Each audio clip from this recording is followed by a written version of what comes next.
کہ اقامت دین کے جو بھی مسافر ہیں یا رائی ہیں اس رستے کے، نہ انہیں کبھی مصلحت کو اختیار کرنا چاہیے، نہ کسی مصلحت پسند کی کمپنی اختیار کرنی چاہیے، صحبت، کیونکہ وہ انفیکشن لگ جائے گا آپ کو بھی، وہ آپ کو حکیم معلوم ہوگا، معلوم پتہ لگے گا آپ تو مجنون ہیں دیوانے، وہ لگے گا یہ حکیم ہے، تو اس کا انٹلیکٹ پھر آہستہ آہستہ آپ کو جو ہے وہ انٹریکٹ کرنا شروع کرے گا، تو یہ تو کام خراب ہو جائے گا آپ کے اندر، یعنی وہ وسوسہ اندازی کرنا شروع کر دے گا، صحبت بھی اختیار نہ کریں۔ یہ ہے جو قرآن مجید نے بار بار ہمیں سمجھایا ہے، حضور کو مخاطب کر کے صحابہ کو سمجھایا، ہمیں سمجھایا، وَلَا تُطِعِ الْمُكَذِّبِينَ، جنہوں نے جھٹلا دیا اس تصور کو، ان کی اطاعت نہ کرو۔ اطاعت کا کیا مطلب ہے؟ ان کی طرف کان بھی نہ لگاؤ، کسی کی بات سننا بھی تو اطاعت کرنا ہے نا۔ آپ میری بات سن رہے ہیں، مجھے توجہ دے رہے ہیں، میرے لیے یہ بات خوشی کی ہے، تو اس سے مجھے حوصلہ مل رہا ہے، تو میں آپ سے بات کر رہا ہوں نا۔ کان بھی نہ لگاؤ ان کی طرف، فَلَا تُطِعِ الْمُكَذِّبِينَ وَدُّوا لَوْ تُدْهِنُوا فَيُدْهِنُونَ، یہ آپ کے ساتھ سختی کر رہے ہیں، لیکن یہ چاہتے اندر سے یہ ہیں کہ آپ ڈھیلے پڑ جاؤ، آپ ڈھیلے پڑ گئے تو یہ بھی ڈھیلے پڑ جائیں گے، سختی نہیں کریں گے،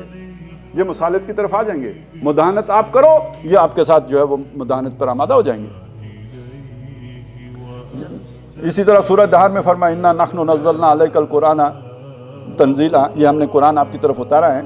فَاصْبِرْ لِحُکْمِ رَبِّكَ وَلَا تُطِعْ مِنْهُمْ عَاصِمًا أَوْ كَفُورًا، ان میں سے کسی گناہ گار اور ناشکرے کی اطاعت نہیں کرنا۔ یہ قرآن اس لیے ہوتا ہے نا، اس کے پیچھے چلنا ہے، اس کے ساتھ وقت گزارنا ہے، ان کے ساتھ ٹائم پاس نہیں کرنا ہے۔ تو کمپنی، اجتماعیت، سوسائٹی، معاشرہ جس سے انسان متاثر ہوتا ہے، وہ پھر وہ ہونے چاہیے کہ جو آپ کی طرح ایسے ہی جذبات رکھتے ہو۔ وہ جو بات آئی ہے نا اشداء علی الکفار رحماء بینہم، یہ کیا بات ہے؟ یہاں اشداء کا مطلب یہ تو نہیں کہ جو آپ کو مخالف نظر آئے اس کی ناک توڑ دو، یا اسلام کی تعلیمات یہ ہیں کہ وہ مخالف آپ کا بھوکا مر رہا ہو اسے آپ کھانا نہ دو، یا پیاسا ہو تو پانی نہ دو، کیا یہ ہے؟ یہ تو نہیں ہے، وہ تو کہتے ہیں آپ کا دشمن بھی ہے، ضرورت مند ہے، اس کی ضرورت پوری کرو۔ تو یہ اشداء کا کیا مطلب ہے؟ یہاں موقف میں سخت، جب بات نظریات کی آئے گی کسی کی بات نہیں سنی۔ رحماء بینہم، اپنا کوئی سر سے گزر گیا پرواہ نہیں، اس کے لیے اپنا سب کچھ نچھاور کرنے کے لیے تیار، اس کی بات ماننے کے لیے تیار، اپنا حق چھوڑنے کے لیے تیار۔ وہ ہلکا یاراں تو بریشم کی طرح نرم، رزم حق و باطل ہو تو فولاد ہے مومن۔ تو ان کی اجتماعیت کا بھی یہ رنگ نظر آنا چاہیے۔ جب ہم اجتماعی طور پر ان لوگوں کے ساتھ اطاعت کر لیتے ہیں کہ جن کے رویے دوسرے ہوتے ہیں، تو وہ سیاسی طور پر جتنا بھی فائدہ مند ہو، لیکن یہ کہ الٹیمیٹلی وہ طوطے کے لیے نقصان دہ ہوتا ہے، وہ مفید نہیں ہوتا، اور اس سے کارکنوں کو بڑا غلط پیغام ملتا ہے کہ بھئی اس طرح کے لوگوں کے ساتھ بھی تو افہام و تفہیم، چھوٹی برائی بڑی برائی، حالانکہ وہ ہوتے ہی کوئی بھی نہیں فرق، چھوٹا اس لیے چھوٹا برا ہوتا ہے کہ اس کو ابھی موقع نہیں ملا ہوتا،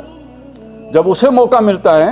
تو وہ بڑے برے سے بھی اس سے آگے کی درجے کی برائی کرتا ہے۔ تو یہ چھوٹی برائی بڑی برائی وہ اور کھاتے میں، وہ جب دو برائیاں ناگزیر ہو جائیں تو ان میں سے کوئی چھوٹی برائی بڑی برائی ہوتی ہے،